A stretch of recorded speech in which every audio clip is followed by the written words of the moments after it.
Hi, welcome back to my channel. Today I've got a riddle for you. Where does 800-pound gorilla sit? Any guesses? No? The answer is anywhere it wants to. Yeah, this gorilla is so powerful that it can sit anywhere. It can come and sit in your boardroom. That's the gorilla which I found in the startup ecosystem. So today I'm going to talk about that gorilla. Can this gorilla replace elephants? Guesses? Yeah, the gorilla can replace elephants and it has done that. Who is this gorilla? Let's find out. SoftBank. SoftBank is so powerful that it owns a large percentage of stakes in majority of the companies they invest in. So SoftBank has converted many companies as unicorns by giving them nine-figure checks. Who all are those companies?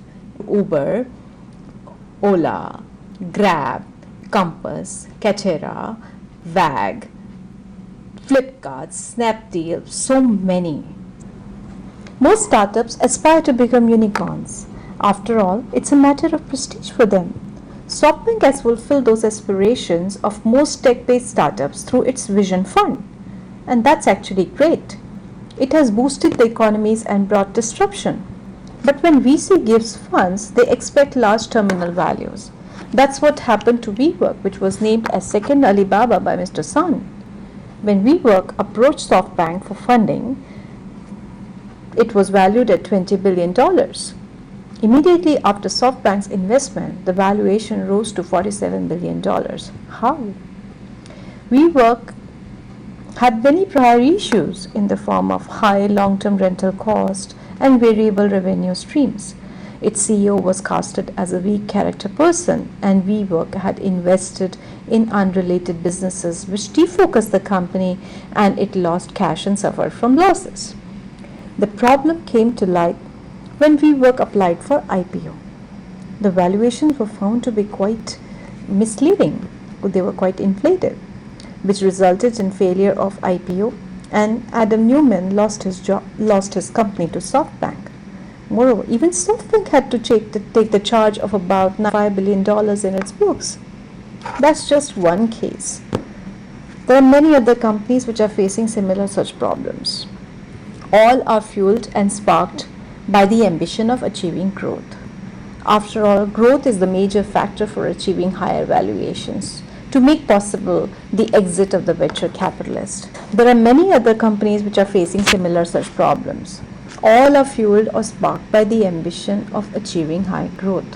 When they are climbing the ladder of growth, they forget many other things. They forget that valuations attached on their backs are actually ballooning valuations. They get defocused from the main idea with which they started their business. They start acquiring other unrelated smaller companies to further fuel their growth. They focus on customer acquisitions or increasing the number of users more than their customer satisfaction.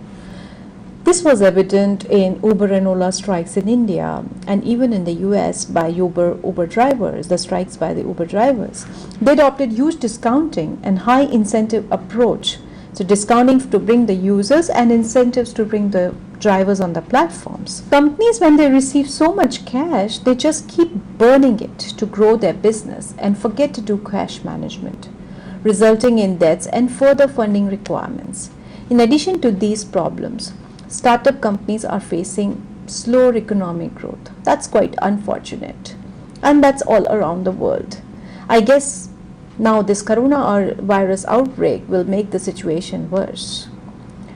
Unfortunately, the unicorns, these unicorn startups have become rampant. SoftBank had absorbed losses from WeWork and also from Uber post its IPO. Now, this absorption of losses by SoftBank has resulted in cost-cutting measures and laying off, employees from the startups.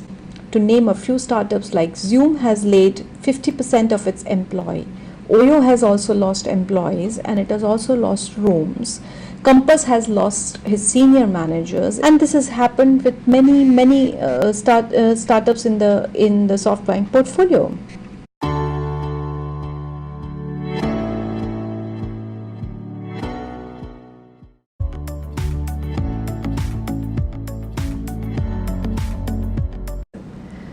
800-pound gorilla has not only hurt its portfolio companies but also itself.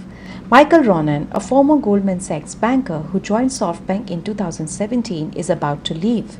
Tadashi Ine-san, CEO of Uniqlo and director on the board of SoftBank, has already left in December. He said that dreams are all good, but nothing beats realistic management. Let's keep our feet firmly on the ground. It's a reckoning time for these startups. Companies have to realize the importance of balancing growth with efficiencies. Startups should focus on the original idea that they started with. They should focus on the problems that they want to solve. They should focus on profitability, liquidity, cash management, operational efficiencies, and sustainability. And above all, patience is the key. Valuations will automatically flow in if all these things are taken care of. Thank you.